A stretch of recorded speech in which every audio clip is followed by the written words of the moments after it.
What's the kind of business that wins independent of whether it's a good time or a bad time? What are the timeless qualities, basically?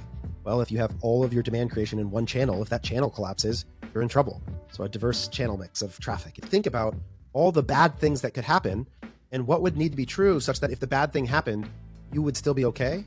And that led to this set of attributes that became the driving principle for how we built and managed Bambu Earth. Hey everyone, welcome to the e-commerce playbook podcast. My name is Richard Gaffin, copywriter, professor, a number of other things here at Common Thread Collective. I'm joined as always by Mr. Taylor Holiday, CEO here at Common Thread Co. Taylor, how you doing? Medium plus. I'm going to call it medium plus today.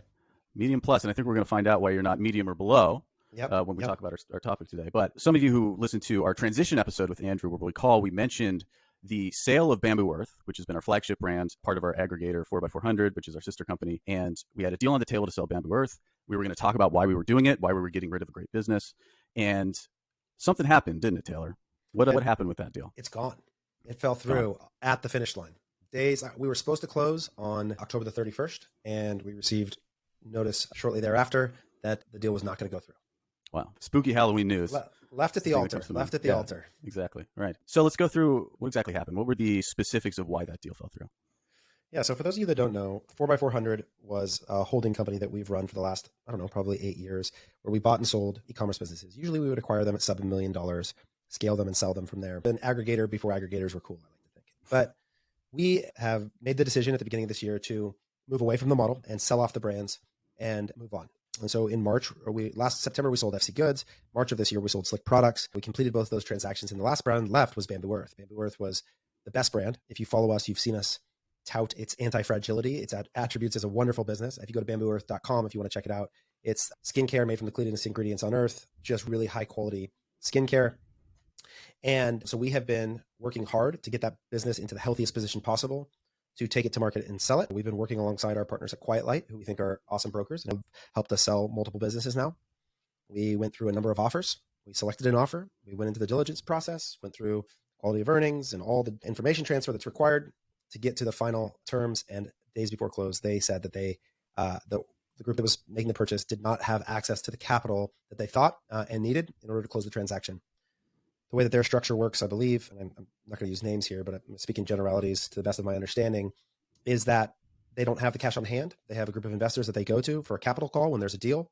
They present the structure of the deal, the terms of the deal, and then the partners will provide the capital to complete the transaction. And when the 75 basis point increase, the most recent one from our friends over at the Fed, happened, I think that combined with some, broader business issues in their LPs' portfolios, they led them to putting a cash freeze, no more capital allocation for at least 30 days. Concerns that we could be staring a 2008 level recession in the face led them to do that. And they no longer had the funds to complete the transaction. And so rather than us waiting, we said, hey, it's been a pleasure. See you later. We're not going to sit around and wait for this. We think this is an awesome business and we're going to keep growing it. Obviously, the reasons surrounding the deal falling through are all the obvious macroeconomic ones. But I do want to go back for a second. And you had mentioned the decision to sell it in the first place. Yeah. Why don't you get into that a little bit? Like, why sell such a great brand? Yeah, it wasn't an easy decision. And it comes down to pretty simply this, is that we had a group of investors in 4x400 that were committed to us under a thesis that was about the aggregator model and building and acquiring lots of businesses. And it's a thesis that we personally no longer believed in or wanted to execute. We wanted to focus on an individual brand. That wasn't the path they wanted to go down. And out of sort of respect and obligation to them as the initial investors, we felt like this was the right thing to do, to maintain those relationships and be respectful of the nature of the original thing we set out to do together.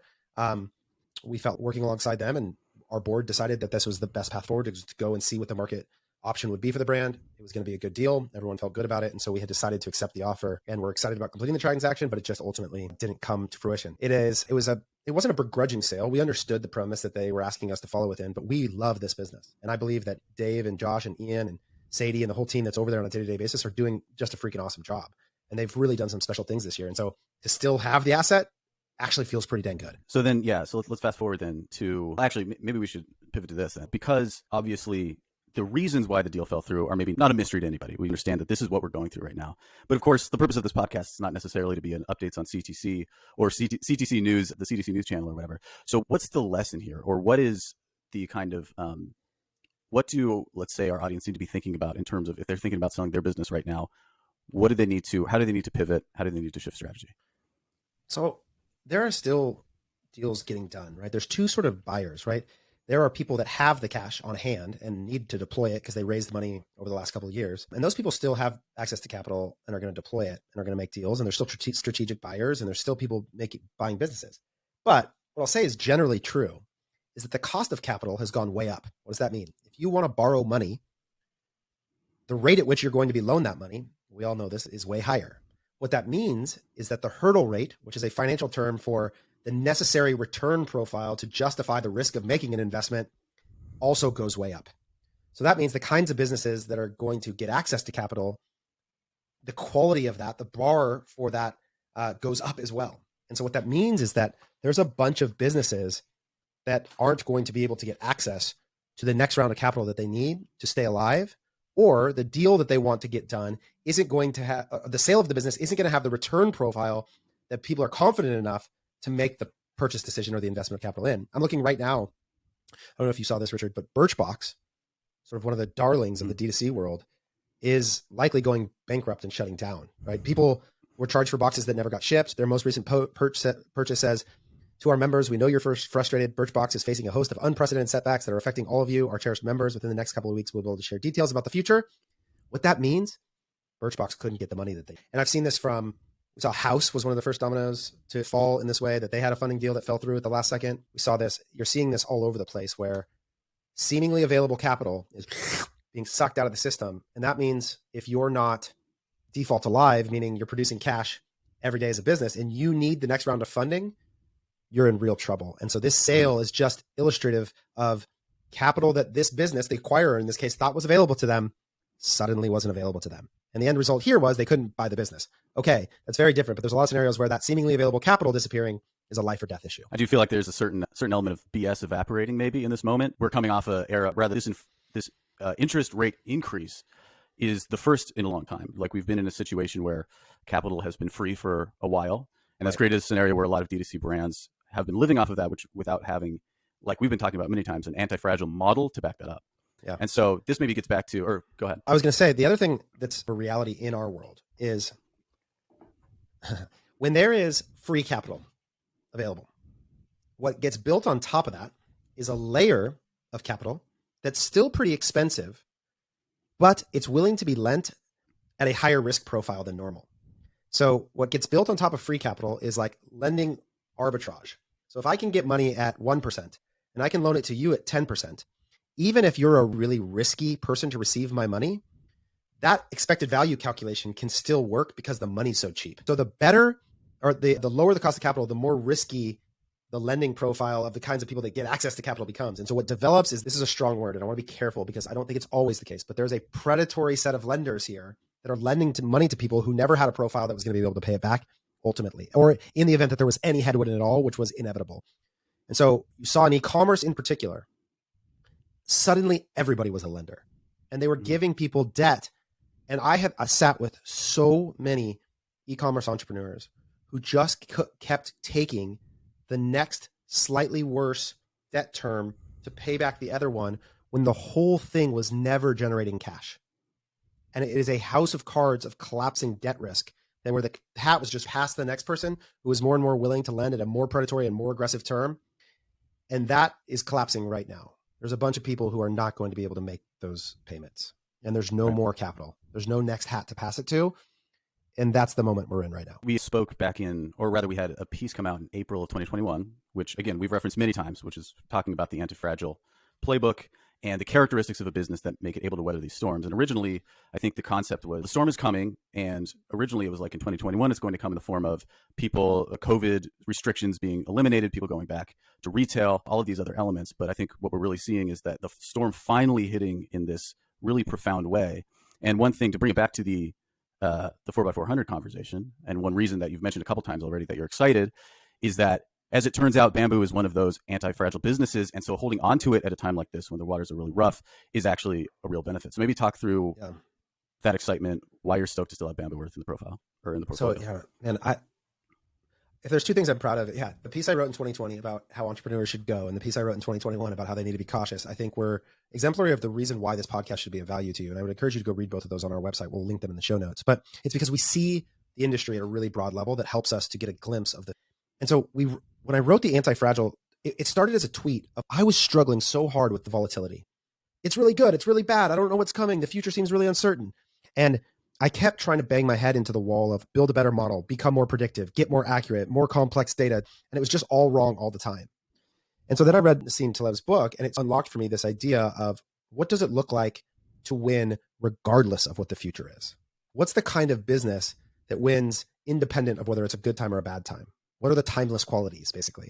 And I started to think about that and just think, okay, what would be true?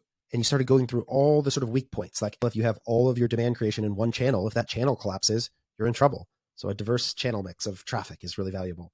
Well, if CAC goes up and you have bad margins, you get destroyed really easily. So I know CAC's going to go up at some point. I don't know when for sure, but how do I withstand that? Really great margins. If I have to acquire customers at break even, and that's the only way I can capture more demand, how do I still make profit? Amazing LTV.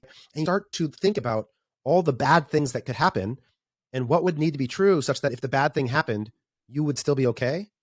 And that led to this set of attributes that became the driving principle for how we built and managed Bambu Earth. And so what I'll say is that right now, this year, while our entire portfolio for most of our businesses at CTC is like flat, Bambu Earth is up 24% at the same efficiency with better new customer acquisition than ever before, producing more cash and not just EBITDA, free cash flow than we've ever done as a business because we've bought into these principles and gone after them so relentlessly with clarity and conviction. And it's why when we bring these things forward to people, what we're trying to offer out of is like anybody who tells you they know for sure that they're going to improve your Facebook ROAS over the next 90 days is a liar. Gotta accept this. And this is part of why I'm so frustrated with, there are certain attribution platforms out there that the cover of their website is like, improve your ROAS now with my tool. And then they'll publish a report talking about how the collective ROAS is down like 40%. And you're just like, how? I can't promise you that. So how can we think about what it would be like to give you ideas and principles that would help you regardless of whether ROAS goes up or down? Yeah. Not naming any names, of course. Not. Yeah. So maybe let's talk specifically, like you mentioned some of those essentially managerial or strategic decisions that you made within Bambu Earth to reflect some of the anti-fragile thinking. So can you get into some of those specifics? Like how did you change materially in order to bring this situation about? One, we got really honest about the operational overhead of the business. And one of the things that happens is in good times, a few extra people, a little bit of extra OpEx, that's fine. We're growing. They're going to get better. We'll improve the efficiency. It doesn't work. So we went through a series of layoffs at the beginning of the year. We had to make the team much leaner. We had to make a big change in the Facebook ad account. We moved everything to cost caps. And there was two rules that Dave and I would talk about. It was that nothing gets spent without a cost cap that makes us first order profitable. And you have to spend all the money every month. Because what's easy to do is to let yourself off the hook for one or the other. And to their credit, they just became really diligent about that and have done an awesome job of creating an ability to scale against that premise. So cost caps in the Facebook ad account, ruthless clarity of the first order profitability that we needed. We weren't willing to push the value capture out far, which we were doing in the previous years, which helps you grow faster, get more new revenue, but it creates cash risk.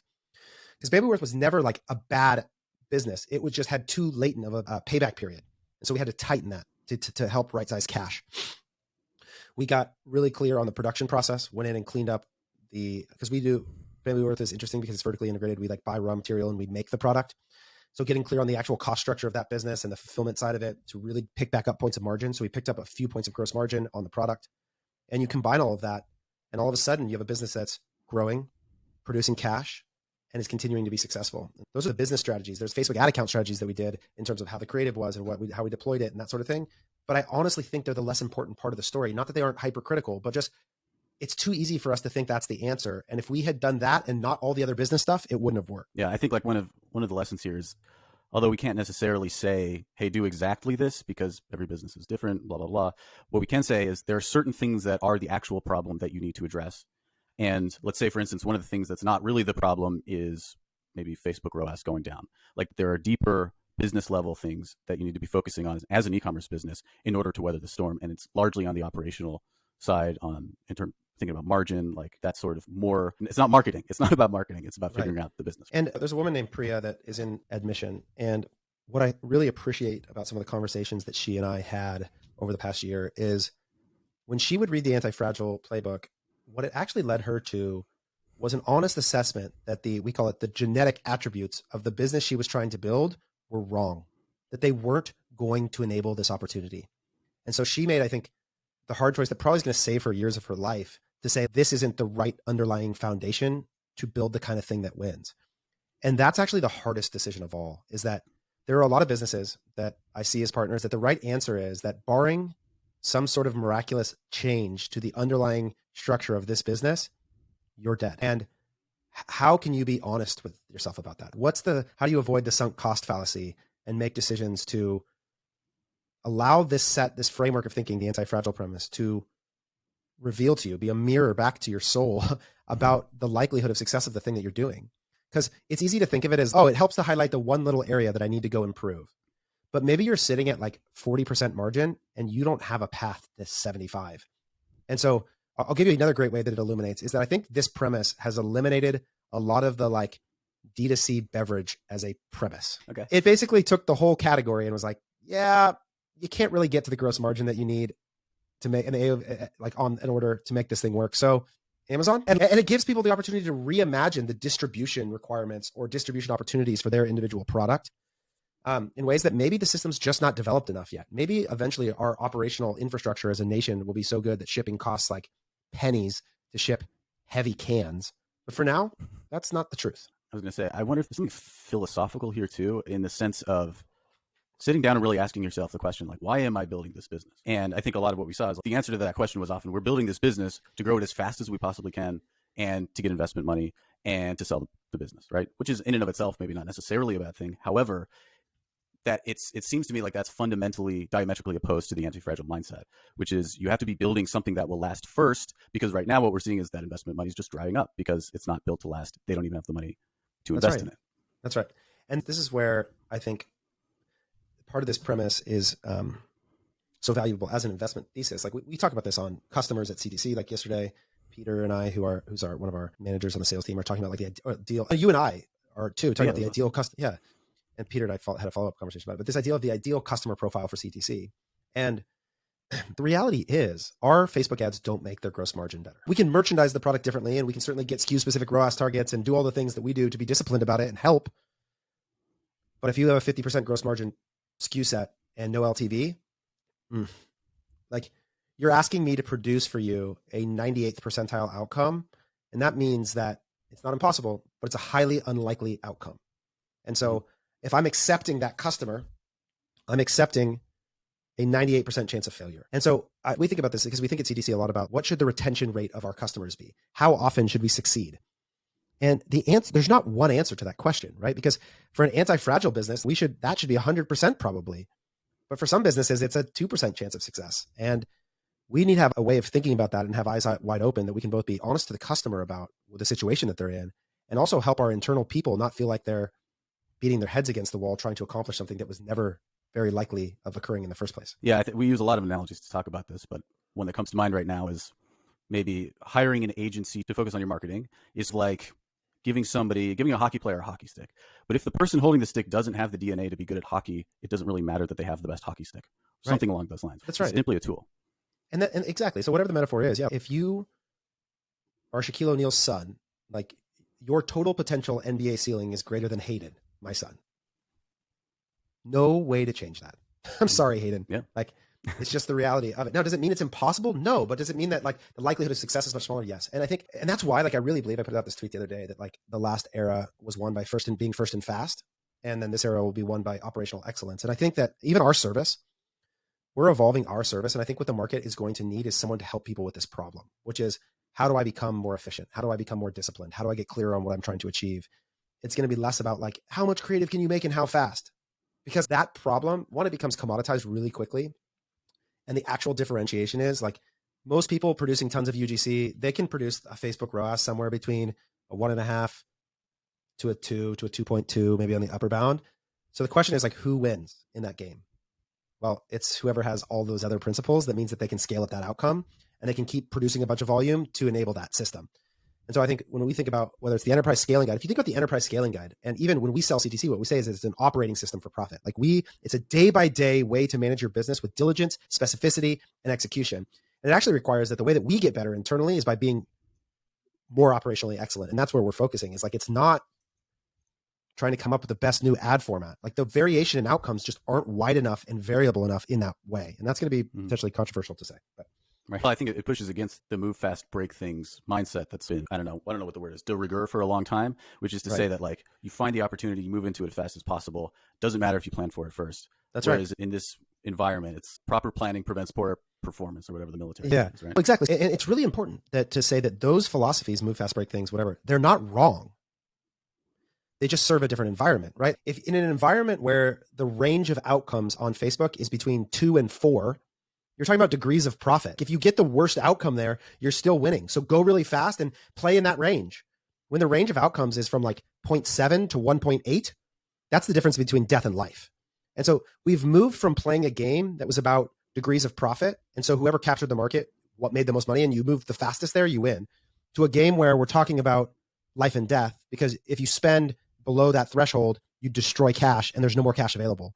The game just changed. It went from capture the flag, capture the territory, no real way to lose, to life or death. And that's the important distinction that requires now a different set of behaviors. So let's go back to the deal, the topic of conversation here. So give me a quick insight into the economics of that deal. So we had 3 offers that ranged from about 4.5 times EBITDA to about 6 times EBITDA. The difference was at 6 times EBITDA, about $1.5 million, almost $2 million of it was on an earnout with very strict terms and had a lower cash up front. The 4.5 times, which is the offer we ended up taking, the lowest multiple, was 100% cash up front. And so if you think about the market, so you're still seeing on about $1.4 million, $1.5 million in EBITDA, somewhere between 4.5 to 7 times, but it's the structure of the deal. A lot of times people focus on the multiple, but as an entrepreneur, I'll tell you the much more important thing is like, where's the cash in it? And so the all cash offer, 100% up front, was closer to that 4.2 to 4.4, I think, again, depending on the QOE and where the actual EBITDA landed, somewhere in that range to 4.5. So that's the market a little bit for a business that was growing substantially year over year. So 25% year over year growth, month over month growth, really high LTV, great margin, single channel risk, not a lot of business on Amazon. Amazon's growing, no retail. So that gives you a little bit of sense of the market. There were multiple offers. They were all decent from aggregators and individuals. So I think that gives people a little sense of the purchase market. And I want to be careful to not, like, there are deals getting done, right? Patrick Cadu, we saw his deal get done recently. There's been a number of deals get done. So they're still happening. And that's a little bit of the sense of the range of the market yield right now. Now, that obviously fell apart. And like the housing market, today's price might be very different tomorrow. Let's touch on real quick. So to go back to the beginning, you had mentioned moving away from the aggregator model in terms of your sort of belief in that model as effective, whatever. Let's get into that a little bit. Like, why move towards the single business rather than continue with the aggregator model? I think the fundamental premise of most aggregators is arrogance. There we go. The underlying premise is that I can do something more efficiently and better than the person I'm acquiring it from. And I will use my sophistication, knowledge, and just overall skill to make the thing better with less effort. And that effort being measured in like literal operational cost. And what I have found is when you take a brand and you remove from it, especially at the early stage, I want to be careful. I've never done this at the $100 million level. And VF is a very successful company. And so there are lots of people that have done this in ways that I want to just tip my cap and say that I do not know everything. But at the small business level, the entrepreneur is such a force of will that carries forward both this untangible spirit about what the product is and why it matters in the world, and puts forth such an effort that when you extract that person and you insert a brand marketing manager that's managing 4 different brands and is a shared resource that now gives a portion of their mind and heart share to the thing, the end result seems to reflect the input. No matter how smart you are, there's a problem with that. And there's always this tension around capital allocation. Where should you put the next dollar across which business? And the same is trouble with time. Where should you allocate your next minute? If you're the email designer, if you're the media buyer, if you're the shared, whatever, you're constantly making trade-offs that come at the cost of one thing or another. And I think that ultimately you lose to people who are wholehearted. And that's tends to be the issue, is just wholeheartedness expressed in the form of business function. There's a David Sachs quote that Josh, our CEO, loves to reference, which is that the benefits of synergies are hypothetical, but the benefits of focus are immediate. And I'll say that's what we saw inside of Bambu Earth. The second that Bambu Earth was the only thing inside the thing, it was a way better business. And yeah, so that's what my experience of people who are running those aggregators is like they're all having a similar experience in that way. Here's a hypothesis. So the aggregator model is a is the child of the previous period that we've been in, right? The free cash world, where that type of, because in a sense, that heart and that focus is a part and parcel of operational excellence in a way, right? It's like that, the dedication to the day to day. And perhaps in an environment where that wasn't quite as necessary, or capitalization wasn't quite the problem that it is today, the aggregator model was attractive to a lot of people. Yeah. And now we're seeing that, especially at least at the business levels that we're talking about in terms of annual revenue, like that's just not going to work anymore. Yeah. And again, like I just think the incentive structure is also really hard to figure out. Like I just try and imagine supply without Patrick. I know that we're on this just because we just mentioned it, but go look at the website. Like if you know him or anything about that business, like it is him. It's like it's as much an expression of a human as it is a product. From the story about being an engineer who used to work on selling fighter jets to developing this thing to showing up in ads and writing funny comments in the thing, like the force of will for it. What happens when you extract that magic? I think it's an interesting question. And it's not to say that somebody can't pick it up, but somebody has to pick it up. And what I've seen inside these aggregators is that as soon as every brand is just a bunch of products that we're all trying to sell to make a bunch of money, then when it's like Tuesday at 11:45 p.m. and there's that customer that's unhappy, it's just, I'll get back to it tomorrow morning. Whereas like the founder's like in their bathroom answering it. It's just, there's something there. There's something about the magic of it all. Thanks again for joining us for the E-commerce Playbook podcast. Please remember to rate and review.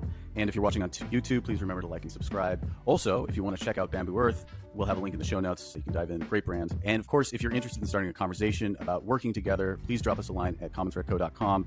We'd love to chat. Have a good one, folks, and happy scaling.